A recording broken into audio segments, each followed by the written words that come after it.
नमस्कार मित्रों, welcome to my channel GK with MDP. मेरे ख्याल से आप सभी बहुत अच्छे हैं। तो आज के हम इम्पॉर्टेंट क्वेश्चंस देखते हैं। प्रीवियस ईयर में क्वेश्चंस आए हुए हैं। तो पहला क्वेश्चन है, निम्नलिखित में से किस अधिनियम में कलकत्ता में सर्वोच्च न्यायालय की स्थापना का प्रावधान किया गया था? तो ऑप्शन ए है आपका रेगुलेट एक्ट 1773, ऑप्शन बी है आपका भारत अधिनियम 1784, ऑप्शन सी है आपका चार्टर एक्ट 1813, ऑप्शन डी है आपका चार्टर एक्ट 1833। तो इसका आंसर है ऑप्शन ए रेगुलेट एक्ट जो है 1773। क्या होता है कि 1773 के रेगुलेट एक्ट में जो है वो कलकत्ता में सर्वोच्च न्यायालय की स्थापना का प्रावधान किया गया था, जबकि इसकी जो स्थापना है वो 1774 में की गई थी। और इसके जो प्रथम मुख्य जो न्यायाधीश थे वो थे एलिजा इम्फे। कौन थे? एलिजा इम्फे थे। तो चलिए अब हम नेक्स्ट क्वेश्चन देखते हैं। किस अधिनियम के द्वारा ब्रिटिश संसद ने चाय और चीनी के साथ व्यापार को छोड़कर ईस्ट इंडिया कंपनी के भारत के साथ व्यापारिक एकाधिकार को समाप्त कर दिया गया था? तो ऑप्शन ए है 1813 का चार्टर अधिनियम, ऑप्शन बी है आपका 1833 का चार्टर अधिनियम, ऑप्शन सी है आपका 1853 का चार्टर अधिनियम, ऑप्शन डी है आपका 1873 का चार्टर अधिनियम। तो देखिए इसका आंसर है ऑप्शन ए 1813 का चार्टर अधिनियम।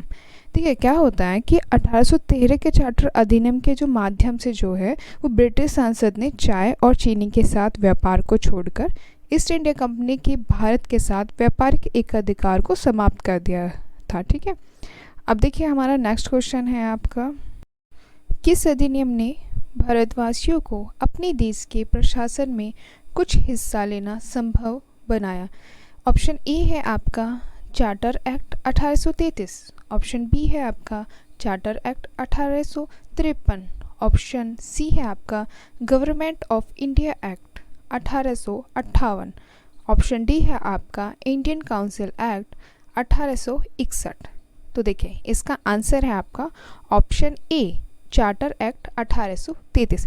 देखिए क्या होता है, चार्टर एक्ट 1833 की धाराओं में सबसे महत्वपूर्ण जो धारा थी वो थी 87। कौन सी थी? 87 थी, जिसमें ये कहा गया था कि किसी भी भारतीय अथवा क्राउन की देशिज प्रजा को अपने धर्म, जन्म स्थान, वंशानुक्रम, वर्ण अथवा इनमें से किसी एक कारणवश कंपनी के अधीन पद अथवा सेवा के अयोग्य नहीं माना जा सकेगा। कालांतर में राजनीतिक आंदोलन में 1833 एक्ट की यह धारा प्रशासन में भागीदारी हेतु मुख्य आधार बनी। देखिए अब नेक्स्ट क्वेश्चन करते हैं हम, निम्नलिखित में से किस अधिनियम के अंतर्गत भारतीय विधान परिषद को बजट पर बहस करने की शक्ति प्राप्त हुई? तो ऑप्शन ए है भारतीय परिषद अधिनियम 1861, ऑप्शन बी है भारतीय परिषद अधिनियम 1892, ऑप्शन सी है भारतीय परिषद अधिनियम 1909, ऑप्शन डी है आपका भारत शासन अधिनियम 1919। तो देखिए इसका जो आंसर है वो है ऑप्शन बी। ऑप्शन बी है आपका भारतीय परिषद अधिनियम 1892। अब नेक्स्ट क्वेश्चन देखते हैं। नेक्स्ट क्वेश्चन देखने से पहले इसकी थोड़ी सी बारे में जान लेते हैं। देखिए 1892 के भारतीय परिषद अधिनियम ने विधान परिषद के कार्यों में वृद्धि की।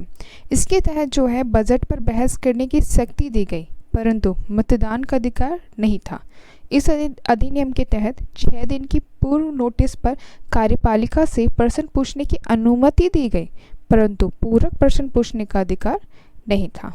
तो चलिए नेक्स्ट क्वेश्चन देखते हैं। अब ब्रिटिश भारत में सांप्रदायिक प्रतिनिधित्व की व्यवस्था निम्नलिखित में से किस अधिनियम द्वारा की गई?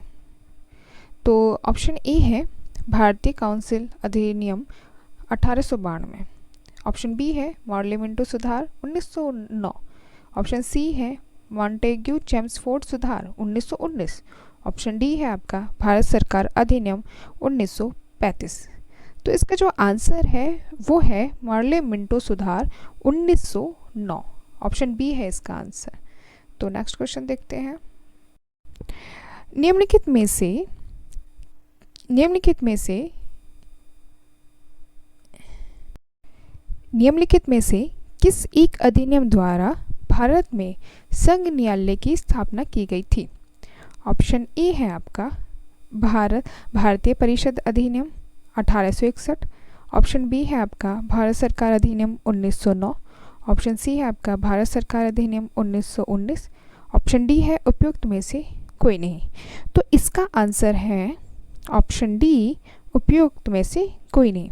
क्या होता है कि भारत में जो संघीय न्यायालय की स्थापना है वो 1 अक्टूबर 1937 को भारत सरकार अधिनियम 1935 के अंतर्गत की गई थी। इसके जो प्रथम मुख्य न्यायाधीश थे वो थे सर मॉरिस ग्वेर थे। तो इसमें जो है 1935 है नहीं, तो इसलिए इसका आंसर है ये। तो नेक्स्ट क्वेश्चन देखते हैं अब।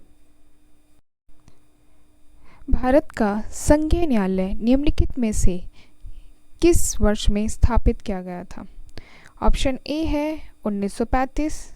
ऑप्शन बी है 1937। ऑप्शन सी है 1946। ऑप्शन डी है 1947। तो इसका आंसर है ऑप्शन बी, 1937। चलिए नेक्स्ट क्वेश्चन देखते हैं अब। केंद्र में द्वैध शासन किस अधिनियम के अंतर्गत स्थापित किया गया?